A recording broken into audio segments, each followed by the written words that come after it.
This is Balance of Power on Bloomberg Television and Radio. I'm David Weston. Well, everyone seems to agree we need a lot more testing of the COVID-19 virus if we're really going to open up the economy. But just how much testing do we need, and how are we going to get there? Well, the Rockefeller Foundation has undertaken a study on just that subject, working with various scientists and economists. They've come up with a plan, and I'm delighted to say we're joined now by its president. He is Raj Shah. Raj, welcome. It's really great to have you on. You have a fairly comprehensive plan you've laid out. It's a big one. I have to warn everybody who's watching. A big one, $100 billion you're talking about. What does it go for? Well, thank you, David, for having me. And it is, in fact, true that if we're going to get America back to work in a manner that is safe and prevents rebound occurrences of this crisis and this pandemic, we need a massive scale-up of testing. And our plan is a 1-3-30 plan. It calls for getting from about 1 million tests a week right now to 3 million in just 8 weeks, and then to 30 million tests per week by early November. And we've presented a set of actions that have the consensus agreement of economists, scientists, industry leaders, and importantly, former government officials from both Democratic and Republican administrations. This is a nonpartisan, action-oriented plan that could actually help the American economy get back on its feet.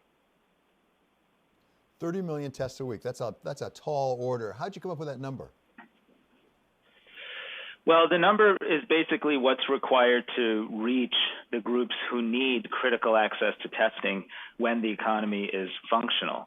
That includes people with symptoms, of course. You always need to test people who have symptoms, but much of the spread happens when people do not have symptoms. So it also includes asymptomatic people who are at some elevated risk, either because they've had connection to or contact with a group of people that have had symptoms, or because they are essential workers who are out in the workforce doing the job of keeping our food system working, our health system working, serving people who need service, and those critical workers need to be tested regularly so companies know that they can be safe and their colleagues standing next to them in a food service industry plant know that they are safe. This plan will cost America $100 billion, as you mentioned, but please keep in mind we're losing $300 to $400 billion a month, an estimate by one of our panelists, economist Paul Romer, just because of the current lockdown. And so $100 billion over the course of a year to invest in allowing our economy to work until we have a vaccine or a viable treatment is actually a very small investment to make. And it looks like Congress will fund about a quarter of that in the next bill that passes. Raj, if we had the political will to do this, do we have the capacity to do it? To go to that many tests, do we have, and it's not just the labs, it's not just the reagents, it's not just the swabs, for example, but also, do we have the technical people who are trained to do this in such a way that if you went to that number, you wouldn't actually degrade the value of the tests? Absolutely, and that's the critical insight from this entire exercise. It turns out that 2/3 of America's molecular testing capacity resides in university labs and research labs and small labs that are not part of the CDC diagnostic surveillance network and often not connected by information technology to the rest of the healthcare system. We're at war. This requires some creativity. We are proposing a specific set of actions to bring that capacity online. We know that right now people are struggling to get supplies, reagents, swabs, the test kits themselves. We talk to industry, and if we could pool together and do longer term, more ambitious procurement arrangements with companies on the supply side of the industry, we can solve that market failure and get them to put a lot more incremental supply on the market. And we've talked to governors and mayors who are, frankly, competing with each other and have very little support in terms of which tests are and what protocols they should be using. By coming together and creating a data architecture and a clearinghouse for that kind of information, we know that we can serve their efforts to stop this disease in their communities. And I would just add, these are both things we've proposed. They're also things we're doing. The Rockefeller Foundation has committed $15 million to begin implementing these critical actions, and we're now working with more than a dozen mayors, governors, and others around the country to make that real. Raj, an important part of your study is it's not just labs, it's not just testing capability, but it's also, as we'd say, boots on the ground. You have something between 100 and 300,000 people actually doing some of the contact tracing. Explain why that is so important, sort of old-fashioned tracking people down. Yeah, that's actually critical. And the reality is, once you do the testing, you get data. And then you have to use that data to help pinpoint the specific social distancing, self-quarantine, or isolation activities that then need to be conducted with real precision. And so we are proposing an expansion of America's community health workforce by 100 to 300,000 people. The group has identified a specific set of ways that you can do that. There's 7,000 Peace Corps volunteers that have come back from around the world. They're needed here at home. They could be redeployed for this purpose. They're already getting paid.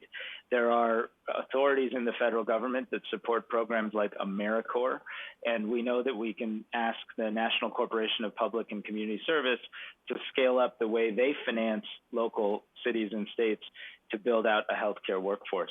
And we can work directly with health departments in states and cities around the country to make this happen. Like I said, it's actually a fairly practical investment to put $100 billion into an effort to scale up testing in America.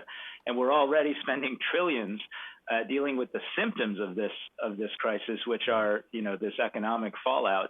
We need to actually deal with the core cause, which is the lack of testing and ultimately a lack of a vaccine and real therapeutics. Right.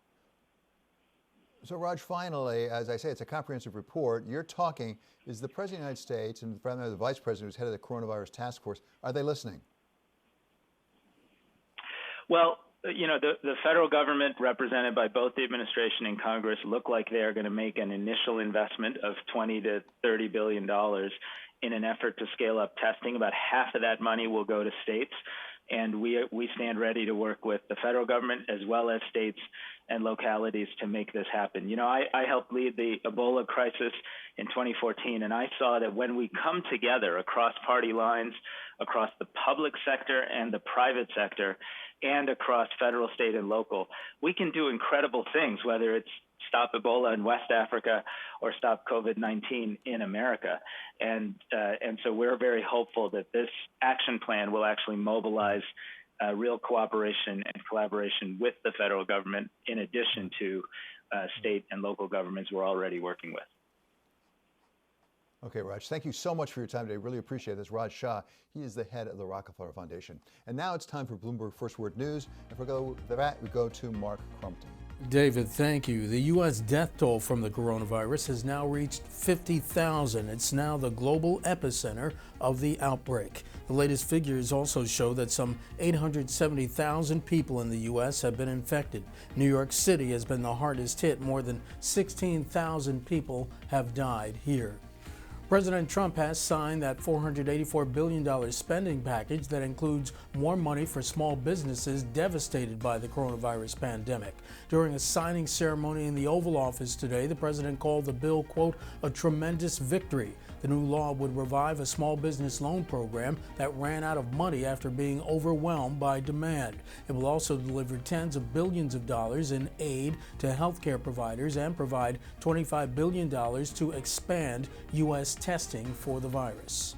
Global health officials want to make sure COVID-19 vaccines and treatments are distributed quickly and fairly. The World Health Organization and the leaders of France and Germany have launched an $8 billion drive to speed up development of a coronavirus vaccine. They stress it should be available to everyone without favors shown to the country that develops it first. In Italy, 420 people died from the virus over the past 24 hours. That's the lowest daily total in more than 5 weeks. More than 26,000 people in Italy have now died. The government is paving the way for a new stimulus package to revive an economy stalled by containment measures. Global news 24 hours a day, on air and on Quick Take by Bloomberg, powered by more than 2,700 journalists and analysts in over 120 countries. I'm Mark Crumpton. This is Bloomberg. David?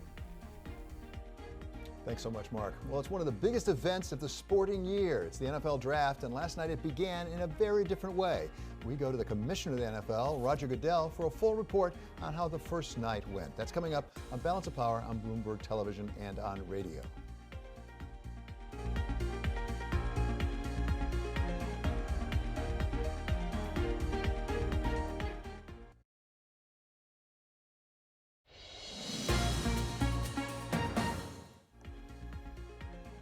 This is Balance of Power on Bloomberg Television and on radio. I'm David Weston. Well, the NFL Draft is a huge event every single year. Last year, 600,000 fans went, and another 47.5 million watched on TV. Well, this year, we all sat at home together and watched it, and we watched someone in his own basement bring us the NFL Draft. He is the NFL Commissioner Roger Goodell, and so we go to him now in his basement. First of all, welcome, Roger. But secondly, I have to congratulate you because we all are struggling with broadcasting from home. You pulled it off pretty well last night, I'd have to say. Do you feel good about what happened? You know, David, we do. The draft is very important from a functional standpoint for our clubs because they're selecting players and filling their rosters. And so it's a fundamental aspect of building their teams. It's really important to get it right. And that went very, very smoothly. So the technical side of that went well. The broadcast is a whole nother challenge, as you know better than I do. But we had 200 plus remotes last night. And so we didn't really have a failure anywhere.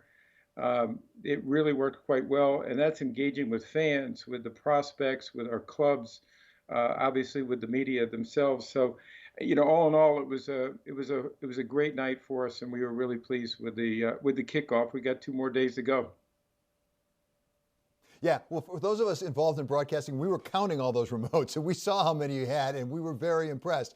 Are you going to change anything in the second night from what you saw in the first night? Yeah, we have a few more surprises, David. But we're not going to tell you all of them because then you may not watch tonight. So we're going to keep you on the edge of your seat. But it's going to be another opportunity for us to get a little more insight from the teams.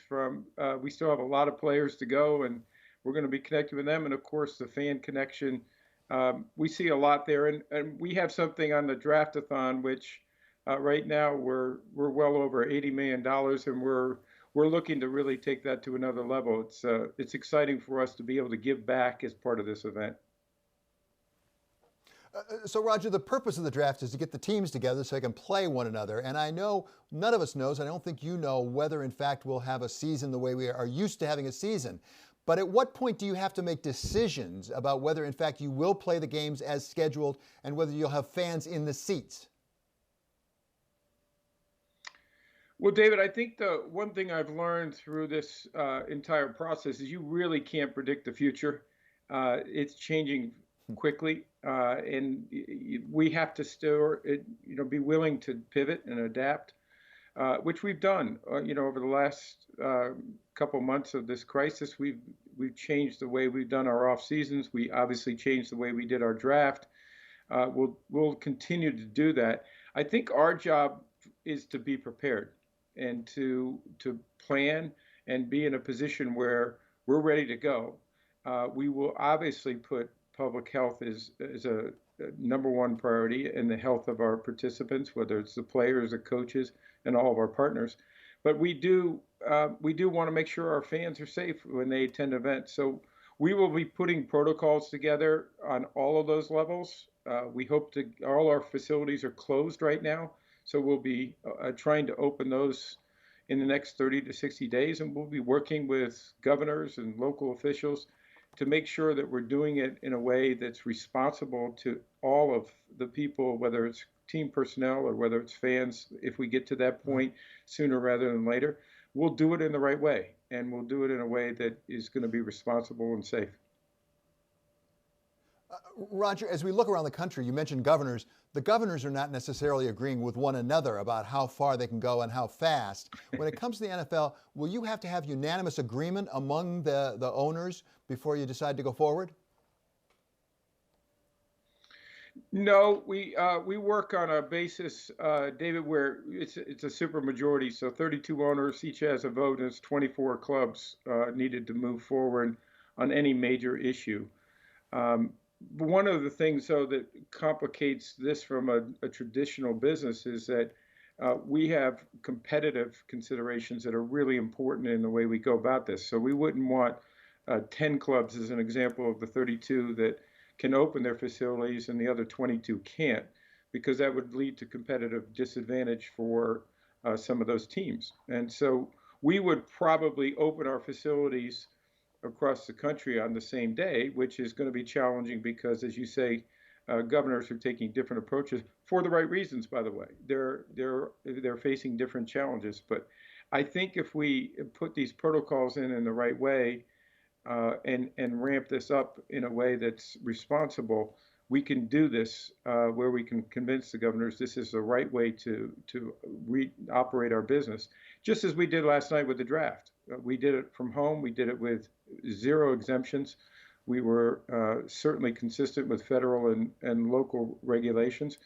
And we believe that we can continue to do that in a way that's smart and safe. Roger, as you've emphasized, your first rule really is to make sure everyone's safe. The fans are safe, the players are safe, we preserve safety. At the same time, there are economic considerations here.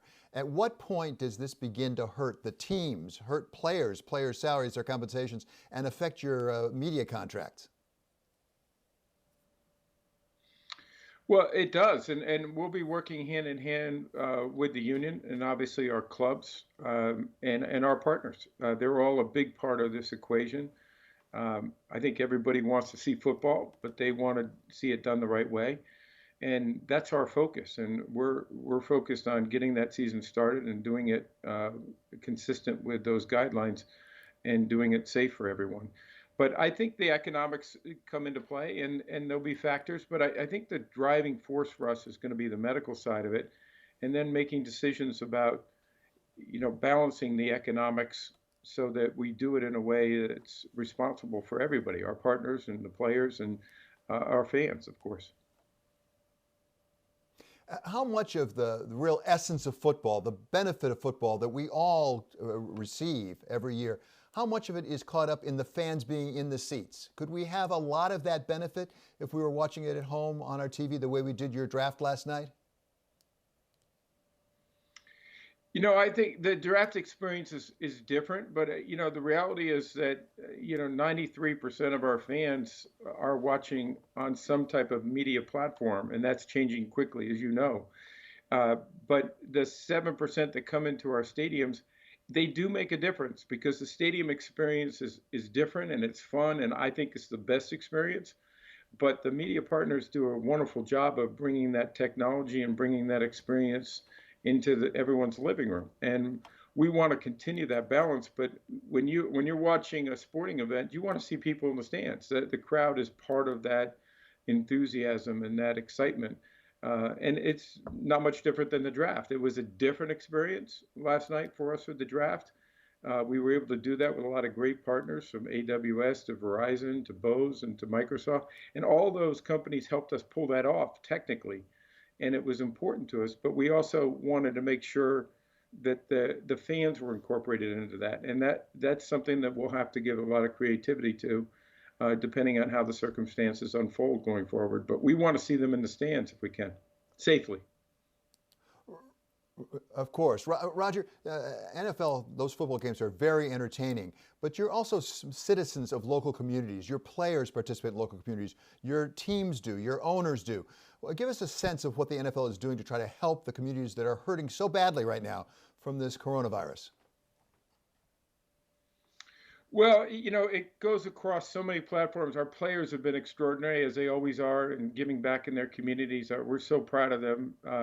They're active. They believe in their communities, and they're out leading in their communities. They're giving back in their communities, and same with our ownership. And we're seeing it even across several different lines. Our stadiums are being used. We did a spot last night with Seattle where the CenturyLink Stadium, where the Seahawks play, is actually being used to feed people in their community. So the people who are most in need are getting access to resources through our facilities. We're actually obviously giving back in many other ways that I think has really been beneficial for people in each of the communities and trying to address needs. And we're able to do it in different ways. We believe last night,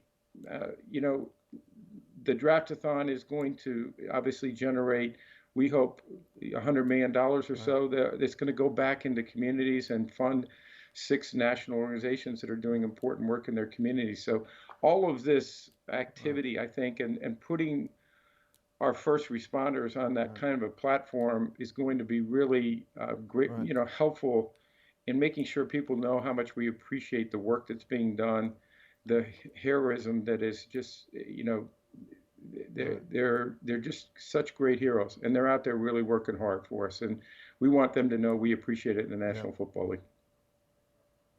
Absolutely, absolutely. So we're going to have the second night tonight, but I want to refer to one particularly noteworthy pick last night. It was Jerry Jeudy.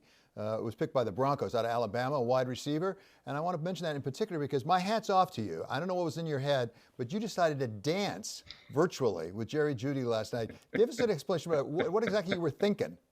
You know what? I don't know.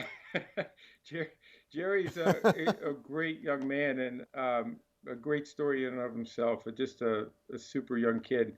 And he challenged me. And as you know, I don't really back down to many challenges. But this was something out of my element, as you can tell just by watching it. You can see the difference in the quality of the dancers. Let's put it that way. But I had a lot of help from my two daughters who worked with me last weekend and tried to teach me how to do that. But I think I'll stay out of that lane from now on. But it was fun to do in the meantime, and for a good cause, because Jerry's great, and we're absolutely good cause. Going to bring more attention and more funds for people who need it. Yeah, well, I'll tell you, Roger, my hat's off to you. You got a lot more courage than I do. And by the way, you're a better dancer, as my daughters would tell you if you asked them. Thank you so much. That's Roger Goodell. He is the NFL commissioner. We're looking forward to the second night of the draft coming up tonight. This is Bloomberg.